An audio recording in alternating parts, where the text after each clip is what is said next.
Hello साथियों, good evening दोस्तों। आप सभी का स्वागत है आपके अपने यूट्यूब चैनल पर। और मेरा नाम है रवि और आप मेरे साथ पढ़ रहे हो अपनी हिंदी की प्रैक्टिस क्लासेस।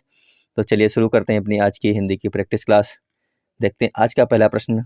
आज का पहला प्रश्न है, थाली के बैंगन से क्या अभिप्राय है? आपको बताना है थाली के बैंगन से क्या अभिप्राय है। क्या वो होता है सिद्धांतहीन व्यक्ति, या फिर गोल मटोल, अधिक चिकना, या फिर कर्मठ व्यक्ति?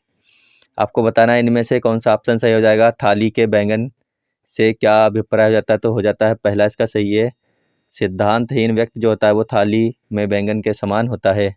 देखते हैं अगला क्वेश्चन। विद्यापति की पदावली की भाषा क्या है? आपको बताना है विद्यापति की पदावली की भाषा क्या है। क्वेश्चन नंबर 2 का आंसर करेंगे सभी लोग। विद्यापति की पदावली की भाषा क्या है? साथियों, अब एग्जाम बिल्कुल पास आ चुका है, जरा सा भी टाइम नहीं बचा है और आप लोग अब तक अपना सिलेबस भी कंप्लीट कर चुके होंगे। तो आप आज की ये क्लास करते रहिए और लास्ट में बताना कितने क्वेश्चन सही निकले 30 में से। अगर आपके 25 तक सही निकल रहे हैं तो आपकी तैयारी बिल्कुल ज़बरदस्त चल रही है। तो इसका हो जाएगा ऑप्शन नंबर ए, क्या है? मैथिली है, उनकी भाषा कैसी है? मैथिली। आगे चलते हैं। प्रिय बोलने वाली स्त्री, इसके लिए एक शब्द बताइए।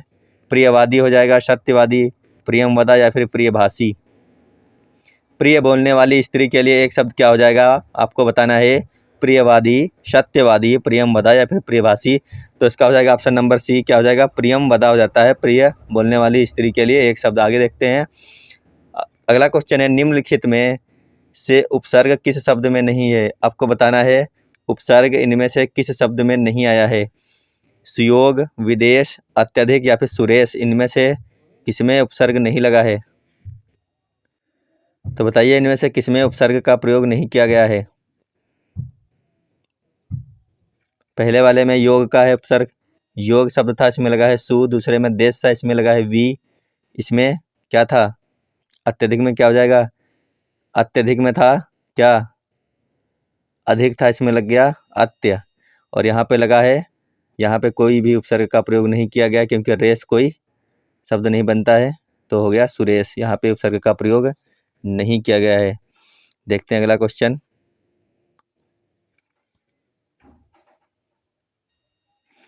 तन्मय का संधि विच्छेद क्या हो जाएगा? बताना है तन्मय का संधि विच्छेद क्या हो जाएगा। ऑप्शन देखिए और आंसर कीजिए आप लोग। तन्मय का संधि विच्छेद क्या हो जाएगा? सभी लोग एक बार वीडियो को शेयर कर दीजिए और जो लोग नए जुड़ रहे हैं वो लोग चैनल को सब्सक्राइब कर लीजिए और लाइक कर दें वीडियो को। तो इसका हो जाएगा ऑप्शन नंबर सी, क्या हो जाएगा? तत्व धनमय, यानी तन्मय। अगला क्वेश्चन देखते हैं। नीरस का संधि विच्छेद क्या होगा? आपको बताना है नीरस का संधि विच्छेद क्या हो जाएगा। नीरस का संधि विच्छेद साथियों क्या हो जाएगा? निह धन रस, यानी ऑप्शन नंबर सी इसका बिल्कुल सही है। अगला क्वेश्चन देखते हैं। शुद्ध वर्तनी का चयन करना है। बताना है कवित्री जो है वो कौन सा सही लिखा हुआ है इनमें से। शुद्ध वर्तनी का चयन कीजिए सभी लोग। तो ये लिखा हुआ है कौन सा सही? ऑप्शन नंबर सी, कवयित्री जो है ये सही लिखा हुआ है, बाकी सारे के सारे वर्तनी गलत है। आगे देखते हैं। निम्नलिखित में से कौन सी भाषा देवनागरी लिपि में लिखी जाती है? आपको बताना है इनमें से कौन सी भाषा ऐसी है जो देवनागरी लिपि में लिखी जाती है। गुजराती, उड़िया, मराठी, या फिर सिंधी? तो इसका हो जाएगा ऑप्शन नंबर सी, कौन सी भाषा लिखी जाती है? मराठी भाषा देवनागरी लिपि में लिखी जाती है। देखते हैं अगला क्वेश्चन। रजत जयंती कितने वर्ष में मनाई जाती है? आपको बताना है रजत जयंती जो है कितने वर्षों में मनाई जाती है। 10 वर्ष, 25 वर्ष, 50 वर्ष, या फिर 75 वर्ष? रजत जयंती मनाई जाती है कितने वर्षों में? 25 वर्षों में। कितने? 25 वर्षों में, यानी ऑप्शन नंबर बी इसका बिल्कुल सही है। अगला क्वेश्चन देखते हैं।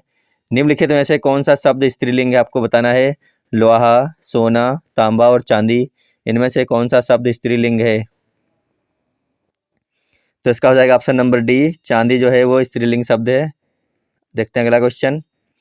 उन्मूलन का विलोम क्या होगा? आपको बताना है उन्मूलन का विलोम क्या हो जाएगा। क्या वो अवमूलन हो जाएगा, या फिर विश्लेषण हो जाएगा, रोपण, या फिर संश्लेषण?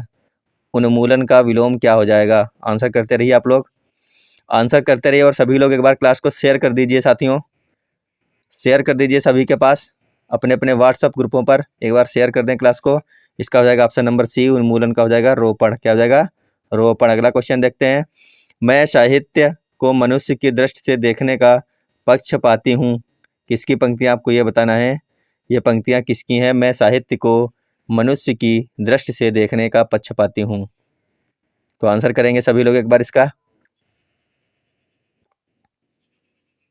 क्वेश्चन नंबर 12 का हो जाएगा ऑप्शन नंबर ए। ये पंक्तियाँ किसकी हैं? हजारी प्रसाद द्विवेदी की। किसकी हैं? हजारी प्रसाद द्विवेदी। आगे देखते हैं।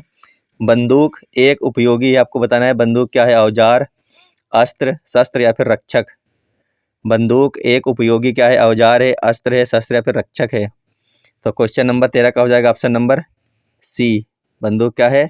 शस्त्र है। क्या है? शस्त्र। देखते हैं अगला क्वेश्चन। निम्न में से कौन सा घोष वर्ण है? आपको बताना है इनमें से कौन सा घोष वर्ण है? ख, च, म और ठ। इनमें से कौन सा घोष वर्ण हो जाएगा? क्वेश्चन नंबर 14 का हो जाएगा ऑप्शन नंबर सी। म जो है वो कैसा है? घोष वर्ण है। अगला क्वेश्चन देखते हैं। कैंची किस भाषा का शब्द है? आपको बताना है कैंची किस भाषा का शब्द है? तुर्की, अरबी, फारसी या फिर अंग्रेजी। कैंची किस भाषा का शब्द? आपको ये बताना है तुर्की, अरबी, फारसी या फिर अंग्रेजी। तो ये हो जाएगा ऑप्शन नंबर ए। ये तुर्की भाषा का शब्द है कैंची। किस भाषा का है? तुर्की भाषा का शब्द है कैंची। देखते हैं अगला क्वेश्चन। शेष कादंबरी के रचयिता कौन है? आपको बताना है शेष कादंबरी के रचयिता का नाम। नरेश मेहता, हजारी प्रसाद द्विवेदी, बाण भट्ट या फिर अलका सरावगी। आपको बताना है इनमें से कौन हो जाएगा? शेष कादंबरी के रचयिता कौन है? क्वेश्चन नंबर 16 का हो जाएगा option number D. Alka Saraogi हैं इसके रचयिता। आगे चलते हैं। संचारी भावों की संख्या कितनी है? 9, 30, 33 या फिर 40। संचारी भावों की संख्या कितनी है? सभी लोग आंसर करेंगे एक बार। आंसर करिए। संचारी भावों की संख्या कितनी होती है? सभी लोग आंसर कर दीजिए एक बार। तो इसका हो जाएगा ऑप्शन नंबर सी। कितनी होते हैं? 33 होते हैं संचारी भाव। देखते हैं अगला क्वेश्चन। निम्नलिखित में से कौन सा सममात्रिक छंद है? आपको बताना है इनमें से कौन सा सममात्रिक छंद का उदाहरण है? दोहा, सौरठा, चौपाई या फिर ये सभी। सममात्रिक छंद इनमें से कौन सा हो जाएगा?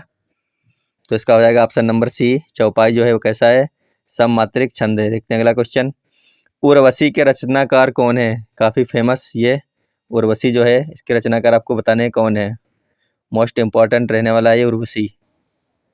उर्वशी के रचनाकार कौन है साथियों? रामधारी सिंह दिनकर। कौन है? रामधारी सिंह दिनकर हैं उर्वशी के रचनाकार। याद रखना आप, काफ़ी इंपॉर्टेंट है ये। आगे चलते हैं। निम्नलिखित में से कौन सा स्वर्ण का पर्यायवाची नहीं है? स्वर्ण का पर्यायवाची कौन सा नहीं होगा? आपको बताना है कंचन, हारक, ताम। उरग है ये, उरंग नहीं है, उरग है। तो आपको बताना है इनमें से कौन सा स्वर्ण का पर्यायवाची नहीं होगा। क्वेश्चन नंबर 20 का हो जाएगा ऑप्शन नंबर डी। उरग जो है ये स्वर्ण का पर्यायवाची नहीं है। आगे चलते हैं। निम्नलिखित में से कौन सा अन्य तीन से भिन्न है? सुंदरी, सविता, कांता या फिर वनिता। अन्य तीन से भिन्न कौन सा है? आपको बताना है। Question number 21। तो इसका हो जाएगा ऑप्शन नंबर बी। ये जो है अन्य तीन से भिन्न है। क्यों? क्योंकि ये सारे के सारे स्त्री के हैं, बाकी ये जो है अलग है सविता। आगे चलते हैं। ले चल मुझे भुलावा देकर मेरे नाविक धीरे धीरे। प्रस्तुत पंक्ति के रचयिता आपको बताना है कौन है? ले चल मुझे भुलावा देकर मेरे नाविक धीरे धीरे।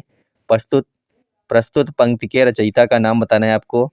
क्या वो जयशंकर प्रसाद हो जाएंगे या फिर राम नरेश त्रिपाठी हो जाएंगे, सूर्यकांत निराला हो जाएंगे या फिर माखनलाल चतुर्वेदी हो जाएंगे? आंसर कीजिए सभी लोग। आंसर कर दीजिए एक बार। क्वेश्चन नंबर 22 का हो जाएगा ऑप्शन नंबर ए। ये किसकी पंक्तियां हैं? जयशंकर प्रसाद की पंक्तियां। आगे देखते हैं। नाक पर सुपारी तोड़ना का मतलब क्या होता है? नाक पर सुपारी तोड़ना का मतलब क्या हो जाएगा? इज्जत उतार देना, नाक को दबाने का प्रयास करना या फिर असंभव कार्य करना या फिर बहुत परेशान करना। नाक पर सुपारी तोड़ने का मतलब क्या हो जाएगा? क्वेश्चन नंबर 23 का हो जाएगा ऑप्शन नंबर डी। नाक पर सुपारी तोड़ने का मतलब होता है बहुत ज़्यादा परेशान करना। देखते हैं अगला क्वेश्चन। लाल मणि में कौन सा समास हो जाएगा? लाल मणि में कौन सा समास हो जाएगा? लाल मणि। क्वेश्चन नंबर 24 का सभी लोग आंसर कर दें एक बार। लाल मणि में कौन सा समास हो जाएगा? लाल है जो मणि, लाल मणि। तो इसमें हो जाएगा ऑप्शन नंबर ए, कर्मधारय समास। कौन सा है? कर्मधारय समास। अगला क्वेश्चन देखते हैं। निशाचर में कौन सा समास है? निशाचर कर्मधारय, बहुव्रीहि, तत्पुरुष या फिर अव्ययी भाव समास।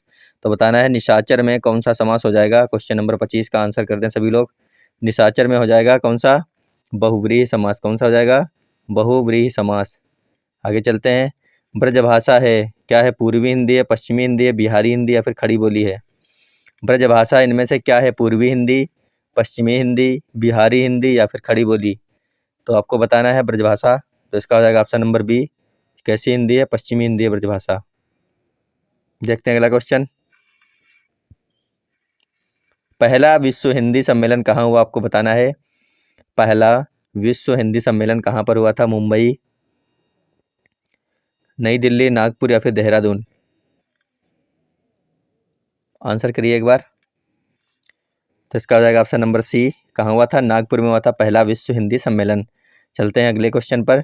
निम्नलिखित में से कौन सा अंतस्थ व्यंजन है, आपको बताना है। इनमें से कौन सा अंतस्थ व्यंजन है। का है, चा है, माँ है और या है। इनमें से कौन सा अंतस्थ व्यंजन हो जाएगा। क्वेश्चन नंबर 28 का आंसर करें। अंतस्थ व्यंजन बताना है आपको।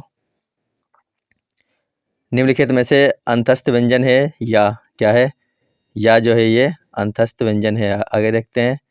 जहाँ उपमेय में उपमान का, क्या पूछ रहा है, जहाँ उपमेय में उपमान की संभावना व्यक्त की जाती है वहाँ कौन सा अलंकार होता है। जहाँ उपमेय में उपमान की संभावना, रूपक, उत्प्रेक्षा, यमक या फिर श्लेष। उपमेय में उपमान की संभावना व्यक्त की जाती है वहाँ पर कौन सा अलंकार होगा, आपको ये बताना है। क्वेश्चन नंबर 29 का हो जाएगा ऑप्शन नंबर बी। कौन सा होता है, उत्प्रेक्षा अलंकार होता है। कौन सा, उत्प्रेक्षा अलंकार। आगे चलते हैं। कौन सा शब्द जातिवाचक संज्ञा नहीं है। कौन सा शब्द जो है वो जातिवाचक संज्ञा नहीं है, आपको बताना है। जवान, बालक, सुंदर या मनुष्य। जातिवाचक संज्ञा इनमें से कौन सा नहीं होगा। क्वेश्चन नंबर 30 का सभी लोग आंसर करेंगे। जातिवाचक शब्द इनमें से कौन सा नहीं है। तो इसका हो जाएगा ऑप्शन नंबर सी। सुंदर जो है वो जातिवाचक शब्द नहीं है। चलते हैं आगे। आगे हमारी क्लास यहीं पर समाप्त हो रही है। तो आप बताना कमेंट बॉक्स में आपके कितने क्वेश्चन सही निकले। और सभी लोग क्लास खत्म होने के बाद वीडियो को शेयर कर देंगे अपने अपने व्हाट्सएप ग्रुपों पर। तो वीडियो देखने के लिए धन्यवाद। और अपनी तैयारी को आप मजबूत करते रहिए और क्वेश्चन लगातार करते रहिए। जितने ज़्यादा क्वेश्चन करेंगे उतनी ज़्यादा तैयारी अच्छी हो जाएगी। Bye bye.